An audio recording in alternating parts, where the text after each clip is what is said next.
Hello everyone, welcome to my YouTube channel Nursing Easy with me. Today we are going to explain perception, our next topic of psychology. What is perception? Perception normally क्या होता है कि हम कैसे चीजों को perceive कर रहे हैं और उसको मीनिंगफुल पैटर्न में कैसे चेंज करके समझ रहे हैं अच्छे से. ठीक है. परसेप्शन क्या होता है? It is a process of organising, interpreting sensory information, allowing individual to understand the environment and interact with it effectively.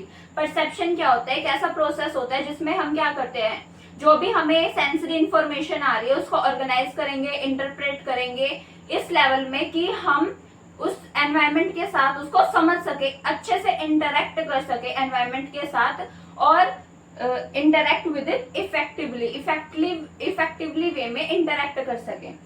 Perception क्या होता है? द एबिलिटी टू नोटिस और अंडरस्टैंड समथिंग, कि हम कैसे चीजों को परसीव कर रहे हैं, कैसे उसको समझ रहे हैं. ये जो एबिलिटी होती है उसको क्या बोलते हैं? Perception. First definition of perception is the experience of objects, events और relationship obtained by extracting information from and interpreting sensation. According to D.B. Honsen, इसने क्या कहा था कि परसेप्शन क्या होता है कि हम ऑब्जेक्ट्स को, इवेंट्स को, रिलेशनशिप को एक्सपीरियंस कर रहे हैं और उनसे क्या निकाल रहे हैं? इंफॉर्मेशन निकाल रहे हैं और उनको सेंसेशन में इंटरप्रेटेट कर रहे हैं. ठीक है. कैसे हम उसको मीनिंगफुल में चेंज कर रहे हैं. उसके बाद आता है perception is an individual awareness aspects of behaviour. Perception क्या होता है? इंडिविजुअल के बिहेवियर का एक तरह का अवेयरनेस है कि वो कैसे चीजों को समझ रहा है. It is a way each person process the raw data that he receive from the environment. जो भी उसने एनवायरमेंट से डाटा रिसीव करा है उसको कैसे वो मीनिंगफुल पैटर्न में चेंज कर रहा है. ठीक है. तो ये किसने कहा था? R.A. सिल्वरमैन ने कहा था कि परसेप्शन क्या होता है? इंडिविजुअल का अवेयरनेस एक्सपेक्ट ऑफ बिहेवियर होता है कि वो कैसे चीजों को एनवायरमेंट में से जो ले रहा है वो कैसे उसको मीनिंगफुल पैटर्न में चेंज कर रहा है. ठीक है. Principle of perception. Principle of perception में फर्स्ट प्रिंसिपल है प्रिंसिपल ऑफ ग्रुपिंग. तो प्रिंसिपल ऑफ ग्रुपिंग में क्या बताते हैं कि अगर हम चीजों को ग्रुप में पढ़ेंगे, परसीव करेंगे तो वो मोर जो मीनिंगफुल पैटर्न में हमें शो होगी. ठीक है. प्रिंसिपल ऑफ ग्रुपिंग ने क्या बोला था कि अगर हम ऑब्जेक्ट को परसीव कर रहे हैं एज अ ग्रुप तो वो हमें मीनिंगफुल पैटर्न में परसीव होती है. Object perceive meaningful group together. ठीक है. कि ऑब्जेक्ट मोर एक्यूरेटली परसीव कब होती है? जब वो ग्रुप में प्लेस्ड हो. तो सबसे पहला आता है principle of proximity. Principle of proximity क्या कहता है कि अगर हम चीजें पास पास हैं तो वो जल्दी से हमें समझ आ जाती हैं, जल्दी से हम उसको परसीव कर सकते हैं. जैसे कि आप एग्जांपल देख रहे हो, 6 लाइन है लेकिन हमें दिखाई कैसे दे रही है? As a group 2-2. उसके बाद आता है principle of similarity. The things or the object we perceive frequently or in meaningful pattern more easily when it is placed in similar size, shape or color. For example, जैसे कि ये circle है और ये ट्रायंगल है, तो आप जब इनको परसीव कर रहे हो एज ए सर्कल और एज ए ट्रायंगल कर रहे हो ना. उसके बाद आता है principle of closure. Principle of closure क्या कहता है? हम चीजों को जल्दी परसीव कर सकते हैं अगर वो पास में है. ठीक है. फॉर एग्जाम्पल इसमें जो ये सर्कल बनाया हुआ है इसमें लिटिल बिट गैप है और ऐसे ही ट्रायंगल में, लेकिन हमें समझ तो आ रहा है ना कि ये सर्कल है और ये ट्रायंगल है. अगर लिटिल बिट हम उसमें गैप दे रहे हैं लेकिन पास में है, क्लोजर है, जैसे प्रॉक्सिमिटी का था नियरेस्ट, उसको हम जल्दी और आसानी से समझ सकते हैं. उसके बाद आता है प्रिंसिपल ऑफ सिमेट्री. सिमेट्री में क्या होता है? जैसे कि ये ब्रैकेट्स बनाए गए हैं, जो एक जैसे ब्रैकेट होंगे वो हम इजिली अंडरस्टैंड कर सकते हैं ना. The things which are placed in symmetry are understand in more easy way. Then next is principle of continuity. Principle of continuity means extend in same direction. अगर एक ही चीज कॉन्टिन्यूटी या फिर दो चीजें कॉन्टिन्यूटी में चल रही तो हम उसको आसानी से समझ सकते हैं. For example, this line and this line going in the same direction, so we understand it more frequently. This is known as principle of perception. Principle of grouping. जो हमारा फर्स्ट प्रिंसिपल था वो था प्रिंसिपल ऑफ ग्रुपिंग, जिसमें हमने पढ़ा था कि अगर हम ग्रुप में चीजों को पढ़ेंगे तो हम आसानी से उसको परसीव कर सकते हैं ना meaningful pattern. Next is principle of context. Principle of context का मतलब क्या होता है? Our perception of something is influenced by surrounding environment, objects और सर्कमस्टांसेस।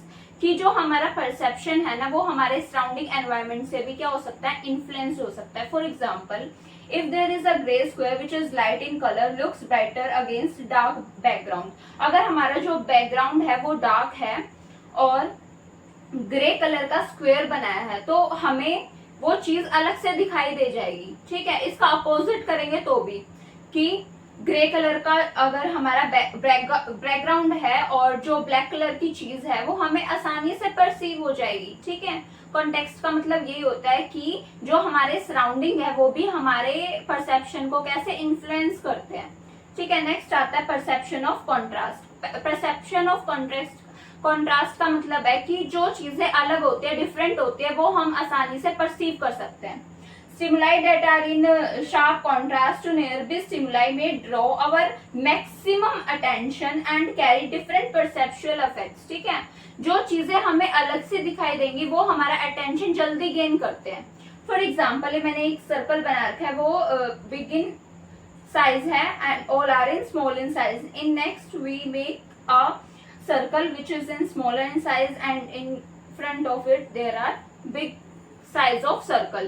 तो हम ये जो हमारा कॉन्ट्रास्ट है इससे हमें चीजें जल्दी समझ आ रही हैं। ठीक है, उसके बाद आता है principle of adaptability. Principle of adaptability का मतलब है कि हम जिस एनवायरनमेंट में खुद को अडेप्ट कर लेते हैं, जो परसीवर होता है जिस भी स्टिमुलाई को परसीव कर लेता है तो वो अगर उसमें रहना चाहे तो वो कर सकता है। मतलब एक प्रिंसिपल ऑफ अडेप्टेबिलिटी का भी कुछ रोल होता है। फॉर एग्जाम्पल, अगर कोई पर्सन है वो एक डिम लाइट में पढ़ता है या फिर डिम लाइट में अपना काम करता है तो वो उस चीज को क्या कर रहा है, उसी वे में परसीव कर रहा है कि अगर हम उसको कहीं और भी लाइट मिल जाएगी तो वो आसानी से उस चीज को अडेप्ट कर लेगा। ठीक है, इसको बोलते हैं principle of adaptability. Principal of context पता चल गया कि जो और चीजें होती है वो भी कैसे हमें इन्फ्लुएंस करते हैं outer environment. Principle of contrast मतलब डिफरेंट, कैसे हम चीजों को परसीव कर सकते हैं। अडेप्टेबिलिटी मतलब हमने कैसे अडेप्ट कर लिया अपने आप को उसमें कि हमें वो चीजें आसानी से समझ आ जाती हैं। हम फैक्टर इन्फ्लुएंसिंग या फैक्टर अफेक्टिंग क्या होते हैं, तो सबसे पहला आता है सेंस ऑर्गन। हमें पता है हमारे 5 सेंस ऑर्गन होते हैं, आई, ईयर, नोज, टंग, स्किन। ठीक है, अगर उसमें कोई प्रॉब्लम आ रही है या फिर कुछ भी एरर है तो उसकी वजह से क्या होगा, हम परसीव नहीं कर पाएंगे। ठीक है, उसमें कोई इंजरी हो गई है या फिर कोई प्रॉब्लम है तो हम चीजों को परसीव कर पाएंगे नहीं ना। तो जैसे for example, cones are not developed in retina, colour can't be perceive. अगर जो हमारे कोन और रोड सेल्स होते हैं हमारे आई में, अगर कोन्स प्रॉपरली डेवलप नहीं होंगे रेटिना में तो हम कलर नहीं परसीव कर पाएंगे। ठीक है, तो if there is problem in our sense organ we can't perceive the things. Next, brain.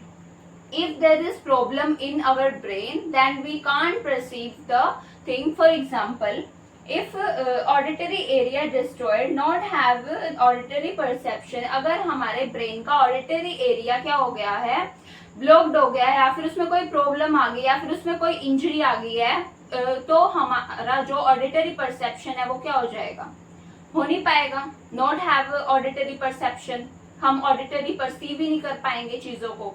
ठीक है, नेक्स्ट आता है memory images to past experience, कि कुछ ऐसी मेमोरी होती हैं जो हमारे पास्ट एक्सपीरियंस के साथ बेस्ड होती हैं। फॉर एग्जाम्पल, तो हम चीजों को अच्छे से परसीव नहीं कर पाते हैं। फॉर एग्जाम्पल, एक बच्चा है जिसने पहले काऊ देख रखी होगी। ठीक है, उसको लेके गए हॉर्स के पास। ठीक है, उसने वो देख लिया, लेकिन जब उससे पूछते हैं कि वो क्या है तो वो बोलता है इट इज अ काऊ और लाइक अ काऊ। क्यों? क्यों?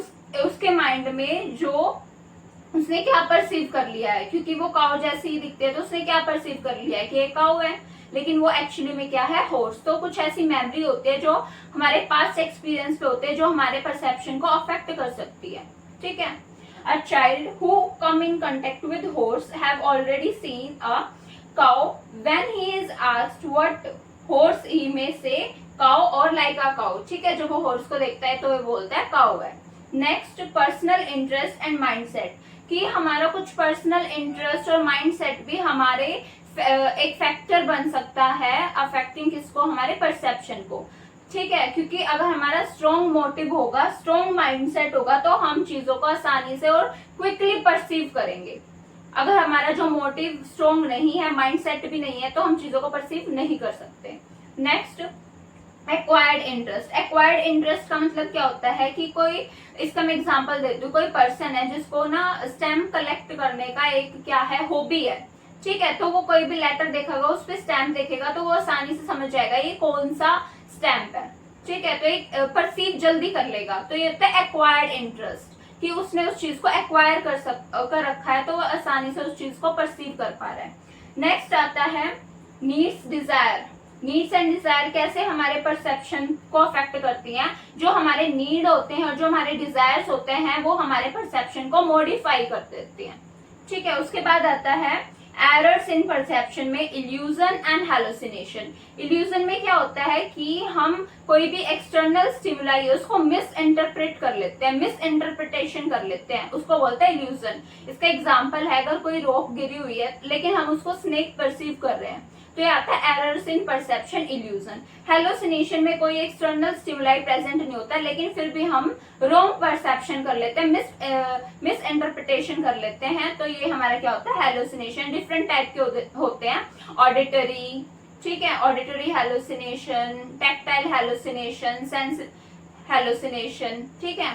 टैक्टाइल हेलुसिनेशन में टच का होता है, ठीक है। ऑडिटरी में हमें सुनाई, कुछ ऐसे हेलुसिनेशन सुनाई देने लग जाते हैं। एरर्स इन क्या होता है, perception. All this are the factors affecting perception. First is sense organ, next is brain, third is memory, images to pass experience, personal interest and mindset, acquired interest, need and desire, hallucination. Hallucination भी different types के होते हैं, ठीक है। Tactile हो गया, auditory हो गया। उसके बाद आता है इल्यूजन। इल्यूजन में हम रॉन्ग इंटरप्रिटेशन कर लेते हैं, लेकिन उसमें स्टिमुलाई प्रेजेंट होता है। हेलुसिनेशन में स्टिमुलाई प्रेजेंट नहीं होता है।